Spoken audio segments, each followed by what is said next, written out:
Hello dear students, आज के इस वीडियो लेक्चर में हम इकोनॉमिक्स का chapter number 1 basic concepts in economics study करने वाले हैं। इसकी एक्सरसाइज सॉल्व करने वाले हैं।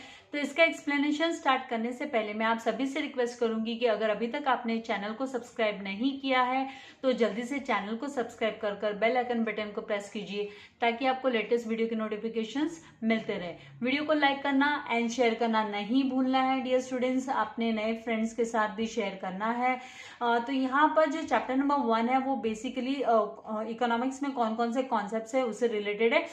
तो इसके एक्सप्लेनेशन की जो लिंक है वो मैं डिस्क्रिप्शन में डालने वाली हूँ। तो आपको एक्सप्लेनेशन सुनना है तो आप वो वीडियो लेक्चर देखिएगा। यहाँ पर एक्सरसाइज में जैसे चूज द करेक्ट ऑप्शन, सबसे पहला क्वेश्चन है कि आपको करेक्ट ऑप्शन चूज करने के लिए बोला गया है। तो स्टेटमेंट रिलेटेड टू इकोनॉमिक्स कौन कौन से है। पहला क्वेश्चन है statement related to economics. Economics से रिलेटेड जो स्टेटमेंट है, economics is a social science. Yes, economics जो है वो सोशल साइंस है। It studies about all the human beings and related to the human behaviour, right. वो psychology concept हुआ। Social aspect of the man, जो member है society का, तो उसका बिहेवियर कैसा है, तो it is a social science. Yes, then economics is derived from the Greek word oikonomia. Greek word oikonomia से इकोनॉमिक्स वर्ड डिराइव हुआ है, इरप्ट हुआ है। तो ये स्टेटमेंट भी इकोनॉमिक्स से रिलेटेड है। Then the second third one is economics is related to the study of human economic behaviour. Yes, human economic behaviour को इकोनॉमिक्स जो है वो स्टडी करता है। It is related to the study of मानव के इकोनॉमिक बिहेवियर को study करता है economics. Then economics is related to the management of house hold. Management of house होल्ड मतलब कैसे मैनेज करना है, एक स्टेट को कैसे मैनेज करना है, एक कंट्री को कैसे मैनेज करना है, उसके बुक्स उसके जो इकोनॉमी को ये स्टडी करता है इकोनॉमिक्स। तो ये जो चारों के चारों जो स्टेटमेंट है वो इकोनॉमिक्स से रिलेटेड है। तो आपको करेक्ट ऑप्शन चूज करना है। तो यहाँ पर ऑप्शंस आपको दिए हुए, option 1, 2, 3 and 4 options are given. और हमारे यहाँ पे जो चार के चार स्टेटमेंट है ABCD all are related to economics. तो मतलब यहाँ पे ये कहाँ पर आपको दिखाई दे रहा है वो चेक करना। ऑप्शन नंबर कौन से ऑप्शन नंबर में ABCD है, तो ऑप्शन नंबर 4 में ABCD है। यहाँ पर ये जो हाईलाइटेड येलो में है ABCD ऑप्शन नंबर 4 में है। तो आपको आंसर ऑप्शन 4 ABCD, आपका आंसर का प्रेजेंटेशन भी इसी तरीके से होना चाहिए। जब आप नेक्स्ट ईयर 12th बोर्ड में जाओगे, 12th बोर्ड की एग्जाम लिखोगे, 12th में जाओगे, तो आपको यही पैटर्न फॉलो करना है। मैं आप लोगों को डरा नहीं रही हूँ। बिगनिंग से हम सेम पैटर्न फॉलो करेंगे तो हमें कोई प्रॉब्लम नहीं आने वाली है एंड हमारे लिए कॉन्सेप्ट्स जो है वो थिंग्स जो है वो इजी होंगे। तो यही पैटर्न में आपको आंसर लिखना है। ये सारा जो कंटेंट दिया हुआ है ये सब आपको लिखने की जरूरत नहीं है। This is your answer. Answer 1 option 4 ABC and D। ये आपका पैटर्न होना चाहिए इस क्वेश्चन को अटेंड करने का। नाउ जो नेक्स्ट यहाँ पर है statement incorrect with reference to Adam. Adam के रेफरेंस में, विद रेफरेंस टू एडम, कौन सा स्टेटमेंट जो है एडम के डेफिनेशन से रिलेटेड है। तो एडम्स की जो डेफिनेशन है उसमें Adam Smith is a classical economics wealth of Nations. Incorrect आपको फाइंड आउट करना कि कौन सा स्टेटमेंट इनकरेक्ट है। तो यहाँ पर Adam Smith is a classical economist, ये तो है क्लासिकल इकोनॉमिस्ट है। Then Wealth of Nations is authored by Adam Smith. Adam Smith ने वेल्थ ऑफ नेशंस लेकर आया था। उनका जो बुक है प्रिंसिपल्स ऑफ इकोनॉमिक्स में वेल्थ ऑफ नेशंस में उन्होंने इकोनॉमिक्स को डिफाइन किया है। It is a science of wealth, science of wealth उनके हिसाब से साइंस ऑफ वेल्थ। तो वेल्थ ऑफ नेशन में डिफाइन किया। Then economics is a science of wealth and then economics studies common man. Common man इससे related नहीं है, Adam Smith के डेफिनेशन से रिलेटेड नहीं है। कॉमन मैन वाला जो डेफिनेशन से रिलेटेड है वो वेलफेयर ओरिएंटेड डेफिनेशन है अल्फ्रेड मार्शल का। आप लेसन रीड करोगे तो आप को ये जो डिफरेंसेस है वो अच्छे से पता रहेंगे कि भी एडम स्मिथ जो की पॉइंट्स दिए हुए हैं टेक्स्ट में वो आपको रीड करने हैं तो आपको अच्छे से पता होगा। और अल्फ्रेड मार्शल ने प्रिंसिपल्स ऑफ इकोनॉमिक्स दिया था। तो यहाँ पर एडम स्मिथ ने वेल्थ ऑफ नेशन एंड उसमें Adam Smith is a classical economics, wealth of nation is authored by Adam Smith and economics is a science of wealth. ये तीनों स्टेटमेंट जो है वो रिलेट करते हैं एडम स्मिथ के डेफिनेशन से। यहाँ पे इनकरेक्ट पूछा तो कौन रिलेट नहीं कर रहा है, तो economic studies common man, economic studies common man ये रिलेट नहीं करता है एडम स्मिथ के डेफिनेशन से। तो ये आपका आंसर है। ऑप्शन डी कहाँ पर है वो चेक करो ऑप्शंस में जाकर। तो यहाँ पे 4 ऑप्शन दिए हुए हैं। फर्स्ट ऑप्शन में ही आपको ऑप्शन ओनली डी जो है वो फर्स्ट ऑप्शन में दिखाई दे रहा है। तो आंसर आपका जो होगा ऑप्शन 1 डी। ऑप्शन नंबर भी आपको डालना है, रिमेंबर ऑप्शन नंबर भी इस क्वेश्चन के लिए आपको डालना है, option 1 D. Then third one यहाँ पे है की points in Lionel Robbins definition. कौन कौन सी जो डेफिनेशंस में लायनल रॉबिन्स के डेफिनेशन में जो स्केर्सिटी ओरिएंटेड डेफिनेशन दिया लायनल ने, उसकी कौन से की पॉइंट्स है यहाँ पर। तो wants are unlimited, yes this is one of the point है जो की पॉइंट है रॉबिन्स की डेफिनेशन का। Then means are limited, yes means भी जो है वो कंपैरेटिवली लिमिटेड है। Then wants are not gradable and means are have alternative uses. Wants are gradable, wants को हम ग्रेडिंग कर सकते हैं, ग्रेडेबल है। ये नॉट जो है इसकी वजह से यहाँ पे आपको ध्यान रखना है, ये नॉट है जिसकी वजह से ये जो सी वाला है ये इसका आंसर नहीं है। आंसर में वॉन्ट्स आर लिमिटेड, ऑप्शन में आपको A B and D means have alternative uses, means के ऑल्टरनेटिव यूजेस भी है, ये आपको लेना है। तो यहाँ पर आपका ऑप्शन में ढूंढेंगे जब आप, तो ऑप्शन नंबर 3 जो है उसमें ए बी सी डी है, sorry A B and D है। आपको यहाँ पर ए बी एंड डी लेना है, सी नहीं आएगा। जस्ट मैं ये थोड़ा सा करेक्शन कर देती हूँ क्योंकि यहाँ पे टाइपिंग एरर हो गया है।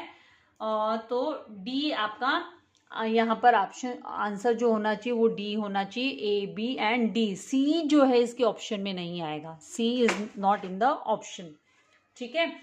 Now statements are related to wealth, wealth से रिलेटेड कौन से स्टेटमेंट है, which statements are related to wealth. तो यहाँ पर हम देखेंगे कि wealth means anything which has market value, जिसकी मार्केट वैल्यू हम बता सकते हैं, and can be exchange for money, जिसे हम मनी के लिए एक्सचेंज कर सकते हैं, yes this is the wealth. Then it is external to human being, human being मतलब ये कोई ह्यूमन का बॉडी पार्ट एंड ऑल नहीं होना चाहिए, एक्सटर्नल टू ह्यूमन बींग। हम जो है ह्यूमन का बॉडी पार्ट है या कोई बैग है, चेयर है, वो सब चीजें जो है वो वेल्थ नहीं होती है। तो एक्सटर्नलिटी होनी चाहिए, बैग चेयर ये सब इसका एक्सटर्नल टू ह्यूमन बॉडी होना चाहिए। बैग हुआ, चेयर हुआ, ज्वेलरी वगैरह हुआ, तो वो सब वेल्थ हुआ। लेकिन ह्यूमन का बॉडी जो है, body parts and all will not be called as wealth, वो उसे हम वेल्थ नहीं बोलेंगे। Then wealth has no utility, wealth को कोई यूटिलिटी नहीं है, तो this is wrong. Wealth has no utility, utility नहीं होगा, यूजफुलनेस नहीं होगा, capacity to satisfy human want नहीं होगा, तो वेल्थ कुछ काम का ही नहीं है। तो वेल्थ में भी यूटिलिटी होना चाहिए। तो दिस इज द, यहाँ पे ये तो ऑप्शन में ये सी नहीं आना चाहिए। Then wealth is scarce and exchangeable, yes wealth जो है वो स्केर्स होना चाहिए, कम होना चाहिए, लिमिटेड होना चाहिए, स्केर्सिटी होना चाहिए वेल्थ का इन रिलेशन टू सप्लाई। इसके जो डिमांड है वो ज़्यादा होती है और सप्लाई कम होता है। तो यहाँ पर wealth is scarce and exchangeable, तो सी वाला जो है वो नहीं आएगा। ए बी एंड डी जो है वो करेक्ट ऑप्शन ढूंढो कहाँ पर है, कौन से ऑप्शन में ए बी एंड डी दिखाई दे रहा है। तो here in option number 1 A B D is there, तो आपको answer 4 A B and D लिखना है। ऑप्शन 1 आंसर 4 में ऑप्शन 1 ए बी डी लिखना है। बाकी ये सारा कंटेंट आपको लिखने की जरूरत नहीं है। ये जो highlighted yellow answer 4 option 1 A B D है, इसी तरीके से आपको आपका आंसर का प्रेजेंटेशन एग्जाम में देना है। Then aspects considered in national income, national income में कौन से एस्पेक्ट्स जो है वो कंसीडर्ड है, मतलब कौन से कंसीडर किए जाते हैं related to national income, which all are the aspects. तो यहाँ पर final goods and services are included in national income, yes, national income में all the final goods and services are included, and all the produced goods and services in a financial year are also included in the national income. Then double counting is avoided in national income. ये जो national income का chapter है 12th standard में आप लोग काफी deeply पढ़ने वाले हैं, यहाँ पे कॉन्सेप्ट्स आपको थोड़े थोड़े पढ़ के ले लेने हैं, इसीलिए ये जो चैप्टर है बहुत अच्छे से thoroughly आपको करना है. Then value is considered as per the market price, this is also considered in the national income. So A, B, C, D all the 4 जो है यहाँ पर स्टेटमेंट्स वो रिलेट करते हैं, द गिवन स्टेटमेंट को रिलेट करते हैं. तो आपका ऑप्शन नंबर जो है 4, option number 4 A, B, C, D is the correct answer. तो answer 5 option 4 A, B, C, D आपको लिखना है. आप मार्किंग करके ले लीजिए टेक्स्ट बुक में, then later you all can note it down in the notebook. एक बार 2 बार तो कम से कम लिखना चाहिए, इससे आंसर्स जो है वो अच्छे से लर्न रहते हैं, स्पेलिंग मिस्टेक्स भी नहीं होते हैं, हमारी हैंडराइटिंग की प्रैक्टिस भी हो जाती है. Now complete the correlation, question number 2 जो है वो कंप्लीट द कोरिलेशन है. तो इसमें आपको नेचुरल साइंसेस वो किससे रिलेट करता है, तो एग्जैक्ट साइंसेस से रिलेट करता है नेचुरल साइंसेस. तो सोशल साइंसेस क्या हुआ, सोशल साइंसेस जो होगा वो एब्स्ट्रैक्ट साइंसेस होगा. इसका एक्सप्लेनेशन मैंने दिया है, तो वो वीडियो देखिएगा तो आपके कॉन्सेप्ट अच्छे से क्लियर रहेंगे. Okay, abstract science. Then physics यहाँ पे दिया है, साइकोलॉजी, अभी इससे आपको पता चलेगा साइकोलॉजी, ये सब जो कोरिलेशन वगैरह आपने 10th स्टैंडर्ड में 9th स्टैंडर्ड में साइंस में स्टडी किया, तो इकोनॉमिक्स में भी है आप लोगों को कोरिलेशन. तो psychology is related to, it is one of the social science, psychology is one of the example of social science, mental health of human being. तो social science. What about the physics, physics is natural science, physics is the natural science. Now अर्थशास्त्र Kautilya, wealth of nations, wealth of nations as Adam Smith, Adam Smith ने wealth of nations जो है वो दिया है, जहां पे उन्होंने inquiry into the nature and causes of wealth of nations. It is उनका पीस ऑफ वर्क है, वो पॉपुलर फेमस बुक है उनकी.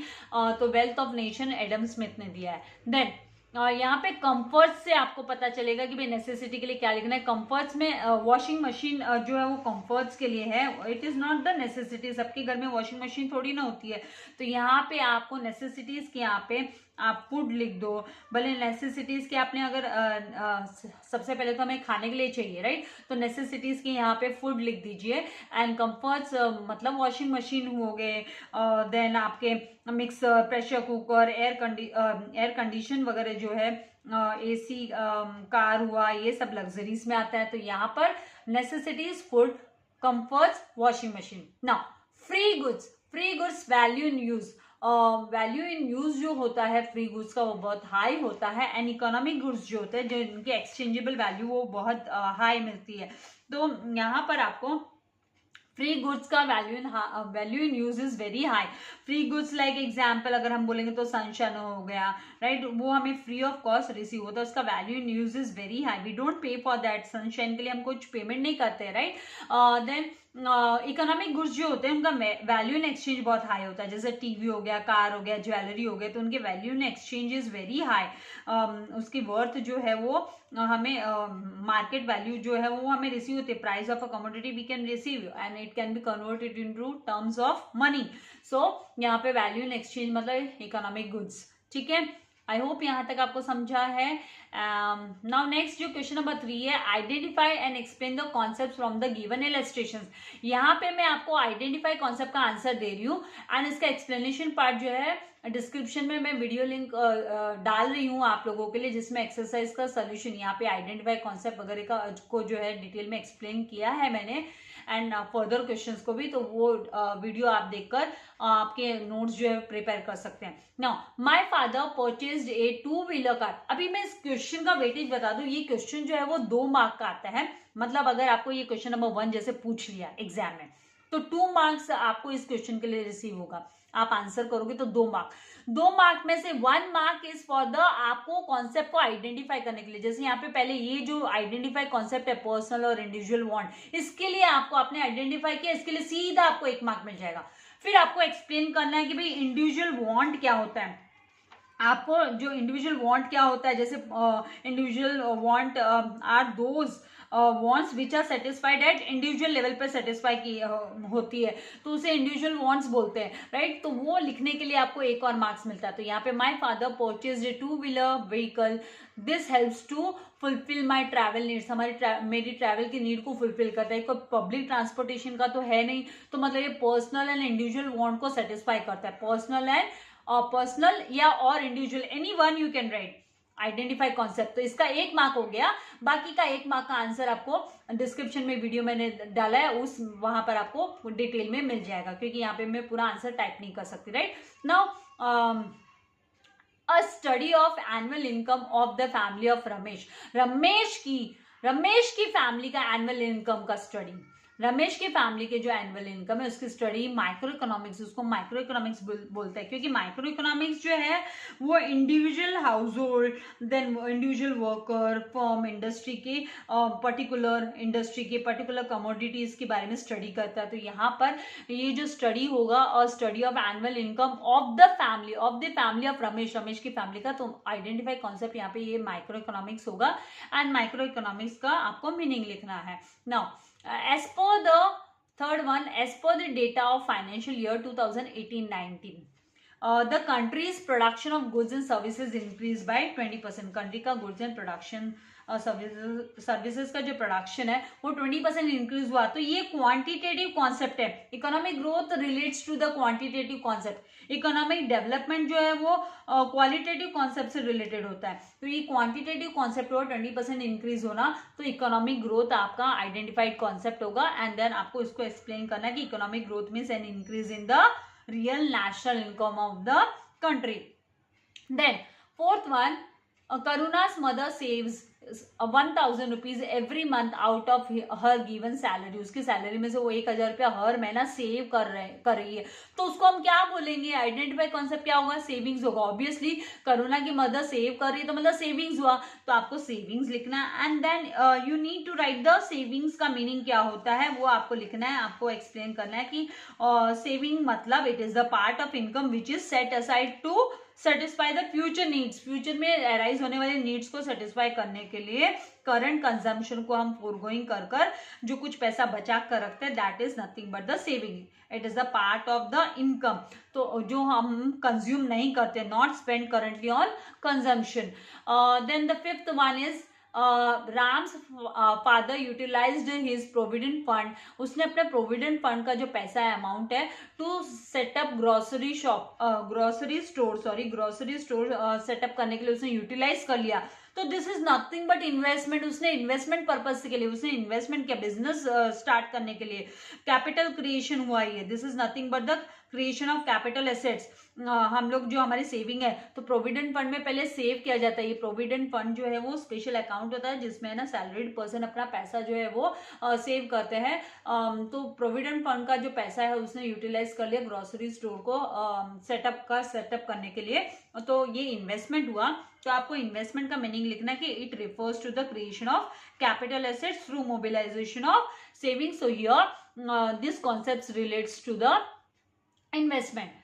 आई होप यहाँ तक आपको समझ में आ गया। आपको चाहिए तो स्क्रीनशॉट ले लो, नहीं तो वीडियो को पॉज कर भी आप अपने आंसर्स फटाफट टेक्स्ट बुक में जॉट डाउन करके ले लो और उसके बाद में नोटबुक में आप लिख लेना। नाउ आंसर क्वेश्चन नंबर 4 आपको आंसर करना है, आंसर द फॉलोइंग। अभी यहाँ पर है ना इस क्वेश्चन का जो लेंथ होगा, explain the features of wealth. तो पेज नंबर 5 पे से अगर आपको चाहिए तो आप पेज नंबर 5 से अपना खुद का नोट्स प्रिपेयर कर सकते हैं। पेज नंबर 5 पे आपको फीचर्स ऑफ वेल्थ मिल जाएंगे, तो वहां से आप उसके जो वेल्थ के फीचर्स है वो ले सकते हैं। There are the 4 features of wealth, characteristics of wealth, utility, scarcity, transferability and externality, and उसको आपको एक्सप्लेन कर लेना है। 4 पॉइंट दिए। Then explain the characteristics of human bonds, human bonds के कैरेक्टरिस्टिक्स एक्सप्लेन करने हैं। तो पेज नंबर जो है 3 पे आपको ह्यूमन बॉन्ड्स के जो कैरेक्टरिस्टिक्स दिए हुए हैं, 3 और 4 पे भी कुछ दिए हुए हैं। तो वहां से आप अपना नोट्स प्रिपेयर कर सकते हैं। अदरवाइज मैं डिस्क्रिप्शन में तो लिंक दे ही रही हूँ, तो वहां से भी आप ले सकते हैं नोट्स। देन क्वेश्चन नंबर 5 जो है वो state with reason whether you agree और disagree with the following statement, मतलब आपको रीजन भी देना है और अग्री एंड डिसअग्री भी बताना। तो अग्री एंड डिसअग्री बताने के लिए आपको 1 मार्क है, अगर आपने सही लिखा है। अगर आप डिसअग्री कर रहे हो और वो आपका सही आंसर है तो 1 मार्क मिल गया। बाकी के 3 मार्क्स, मतलब ये टोटल 4 मार्क का आता है, एक क्वेश्चन जो है वो 4 मार्क का आता है। तो 1 mark you get for the agree disagree and 3 mark you will get for the content, आप जस्टिफाई करोगे उसके लिए। तो यहाँ पे all wants can be satisfied at a time, एक बार में सारे वांट सेटिस्फाई हो जाता है क्या? कभी हमने देखा है कि हमारे सारे वांट्स एक साथ सेटिस्फाई हो जाते हैं? नो ना। तो या आप डिसअग्री करते हो तो आपको ऐसे लिखना है, I disagree with this statement या I disagree with the given statement, and उसके बाद में आपको एक्सप्लेन करना है कि सब वांट्स सेटिस्फाई नहीं होते। तो उसका एक्सप्लेनेशन आपको डिस्क्रिप्शन में जो लिंक है उस वीडियो में मिल जाएगा। Human wants change as per the seasons and preferences. Yes, season के हिसाब से, जैसे ठंडी का मौसम है तो हमें वार्म क्लोथ चाहिए, हमें वुलन क्लोथ चाहिए। विंटर के टाइम पे समर सीजन है तो हमें ना कॉटन क्लोथ चाहिए। आइसक्रीम वगैरह का कंजम्पशन हम ज्यादा करते हैं। अभी रेनी सीजन चल रहा है तो हमें अम्ब्रेला, गमबूट्स एंड रेनकोट्स वगैरह की रिक्वायरमेंट ज्यादा होती है। तो हमारे सीजन्स एंड प्रेफरेंसेस के हिसाब से वांट्स जो है वो चेंज होते रहते हैं। तो I agree with the given statement ऐसे भी लिख सकते हो आप, या फिर I agree with this statement इस तरीके से भी लिख सकते हो, और उसके बाद में आपको एक्सप्लेन करना है। Then third one is value in use and value in exchange are the same. आज ये क्या दोनों सेम है क्या? नहीं। वैल्यू इन यूज जो है वो it is related to the free goods से रिलेटेड है। इसकी कोई it refers to the worth of a commodity. Value in use इसका जो यूजफुलनेस है वो ज्यादा है, कमोडिटी के का जो यूजफुलनेस है वो ज्यादा है। Whereas value in exchange में जो है वो उसकी it can be express in the terms of money. तो प्राइस ऑफ अ कमोडिटी यहाँ पे ज्यादा होता है। तो ये अलग अलग कॉन्सेप्ट है। तो आई disagree with this statement and बाद में इसको आपको एक्सप्लेन करना है। देन ये जो लास्ट क्वेश्चन है, question number 6, answer in detail. तो explain the basic concepts of macro economics के बेसिक कॉन्सेप्ट्स आपको एक्सप्लेन करने। तो पेज नंबर 3, 4, 5 पे दिए हुए, तो आप अपने खुद के नोट्स प्रिपेयर कर सकते हैं, नहीं तो जो वीडियो मैंने डिस्क्रिप्शन में डाला है उसकी मदद से भी आप कर सकते हैं। एक्स्ट्रा क्वेश्चंस भी आपको कुछ प्रिपेयर कर लेने हैं। डिस्टिंग्विश बिटवीन आता है, हर एक क्वेश्चन 2 मार्क का आता है डिस्टिंग्विश बिटवीन का, और 2 ही पॉइंट लिखने होते हैं, एक पॉइंट मीनिंग और दूसरा पॉइंट आप लोगों को जो है वो any difference point you have to write. तो यहाँ पे 3 डिस्टिंग्विश बिटवीन जो इंपॉर्टेंट है वो मैंने आप लोगों को दिए लिस्ट में, कि economic growth versus economic development तो आपको दिया हुआ ही है, आपको पेज नंबर 7 पे दिया हुआ है। Micro economics and macro economics में difference, and value in exchange versus value in use में डिफरेंस, आपको डिफरेंस पॉइंट आपको लिख लेना है। आई होप आपको जो है ये कॉन्सेप्ट जो एक्सरसाइज मैंने एक्सप्लेन करके दी वो आपको फायदा देगी। ज्यादा लंबा वीडियो बनाने का मेरा ये नहीं था, मोटो नहीं था, फिर भी एक्सप्लेन करते करते और डिस्कस करते करते टाइम लग ही जाता है। फ्रेंड्स के साथ जरूर शेयर कीजिएगा। एंड अदर सब्जेक्ट्स के वीडियो, अकाउंट्स, एसपी, देन आपको OCM के वीडियो लेक्चर्स एंड सर्टेन कुछ जो है मैथ्स के वीडियो भी, अगर मैथ्स के स्टूडेंट्स हैं तो आपको वो भी चैनल से मिल जाएंगे। तो प्लेलिस्ट बनाया हुआ है, तो प्लेलिस्ट में जाकर आप चेक कर सकते हैं। Thank you very much. God bless you all dear students.